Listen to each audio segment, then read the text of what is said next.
Hai, salam sejahtera semua murid-murid. Hari ini kita akan sambung lagi, masih lagi bab 4, iaitu teknologi hijau dalam melestarikan alam. Jadi hari ini kita sambung lagi sektor yang terdapat dalam teknologi hijau. Hari ini sektor yang ketiga, iaitu sektor pertanian dan perhutanan.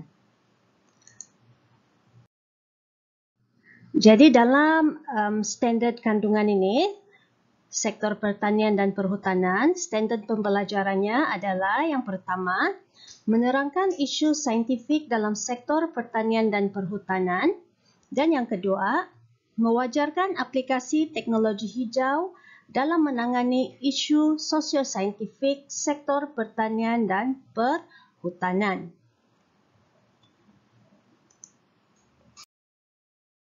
Ini adalah objektif pembelajaran kamu pada hari ini, iaitu kamu akan mampu menerangkan isu sosial saintifik yang terlibat dalam sektor pertanian dan perhutanan, kemudian boleh menerangkan 3 langkah bagaimana teknologi hijau ini kita boleh gunakan untuk membantu memulihkan semula hutan dan pada masa yang sama menjaga hasil pertanian.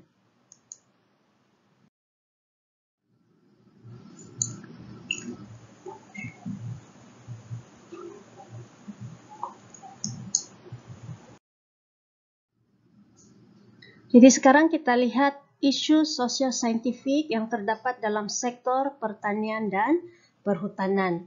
Jadi peningkatan kepadatan penduduk serta perubahan taraf hidup merupakan antara faktor yang menyumbang kepada permintaan tinggi terhadap kawasan penempatan yang baharu, bekalan makanan yang mencukupi, serta hubungan laluan pengangkutan yang baik. Jadi sekiranya kita lihat sekali imbas, seolah-olah perkara ini tidak menjadi masalah yang besar kepada kita, malah memudahkan kehidupan kita.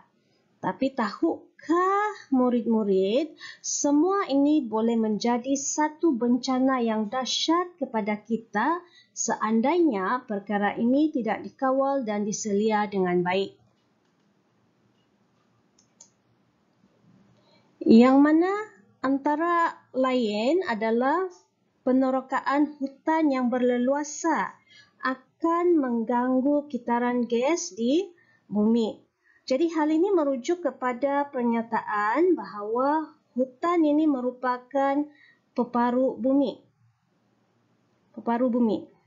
Kerana penukaran gas karbon dioksida kepada gas oksigen hanya berlaku semasa tumbuhan menjalankan proses fotosintesis. Jadi sekiranya hutan ini semakin berkurangan keluasannya, maka kadar proses fotosintesis akan semakin menurun.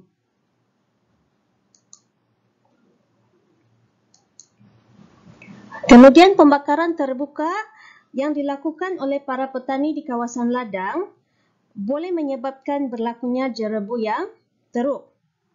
Jadi, jerebu ini tentulah boleh menjejaskan kualiti udara di seluruh negara, termasuklah negara-negara jiran.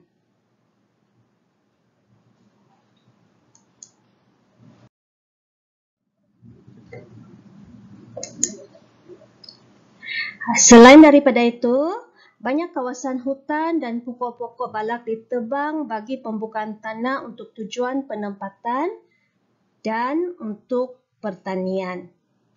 Sekiranya aktiviti ini tidak dikawal atau dibendung dari awal, perkara ini boleh menyebabkan berlakunya kejadian tanah runtuh, banjir besar dan kepupusan flora dan fauna. Jadi kita lihat salah satu contoh di sini, kejadian tanah runtuh yang telah berlaku di lebuhraya Kuala Lumpur Karak. Jadi kamu boleh lihat di sini kejadian tanah runtuh yang sangat teruk berlaku pada 11 November 2015. Jadi kejadian tanah runtuh yang teruk ini dipercayai berpunca daripada pembalakan yang tidak terkawal di hutan lipur Lentang. So ini hutan lipur dia. Okey. Kamu tengok di sini. Sudah melalui aktiviti pembalakan yang teruk. Jadi berlaku tanah runtuh.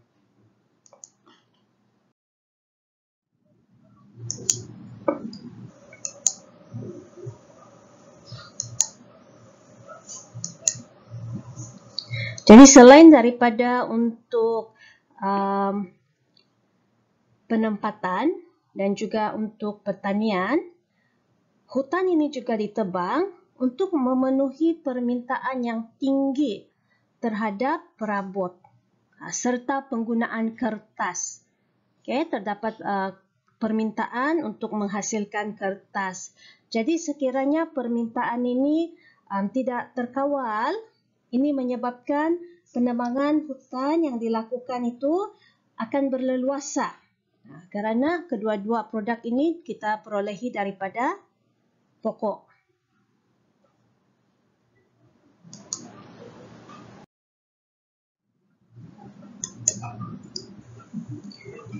Dalam sektor pertanian juga, penggunaan racun serangga dan baja kimia yang berleluasa oleh para petani telah menyebabkan tanah tanaman tercemar. Okay, dia menyebabkan pencemaran tanah. Jadi, bagaimana dia boleh menyebabkan pencemaran tanah? Ini contohnya di mana keasidan tanah itu meningkat. Tanah itu menjadi beresid. So, bila tanah menjadi beresid, ini menyebabkan tanah tersebut tidak sesuai untuk aktiviti pertanian. Tanah menjadi tidak subur. Selain daripada itu, bahan kimia yang digunakan itu dia boleh diserap oleh tanah dan akan mengalir ke dalam sungai yang berhampiran. Jadi hal ini dia boleh menyebabkan pencemaran air di sungai-sungai tersebut.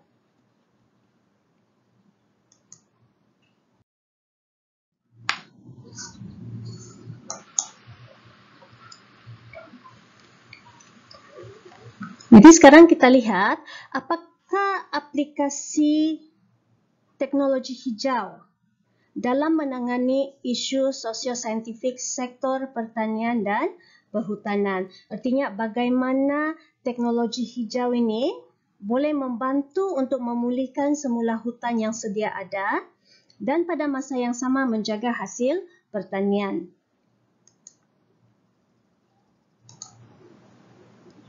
Jadi yang pertama sekali, kita boleh merawat dan memproses sisa pertanian untuk dijadikan sebagai baja kompos. Jadi yang ini merupakan salah satu amalan teknologi hijau yang mampu mengawal keseimbangan alam semula jadi. Jadi ini berkaitan dengan sektor pengawalan sisa sebelum ini yang kamu sudah belajar, sektor pengurusan sisa dan air sisa itu. Yang kedua, melalui aktiviti penanaman semula pokok. Jadi penanaman semula pokok ini boleh membantu mengekalkan spesies yang sedia ada. Jadi dia boleh mengelakkan kepupusan spesies pokok. Selain daripada itu, kita juga boleh mengawal aktiviti pembalakan supaya sumber hutan itu terpelihara. Selain daripada itu, boleh diwartakan lebih banyak kawasan hutan simpan. Tujuannya supaya ekosistem di hutan kekal dan seimbang. Jadi kita punya keluasan hutan itu boleh dikekalkan. Okay, jadi baiklah murid, itu saja untuk hari ini. Sekiranya ada soalan, boleh tanya cikgu di grup.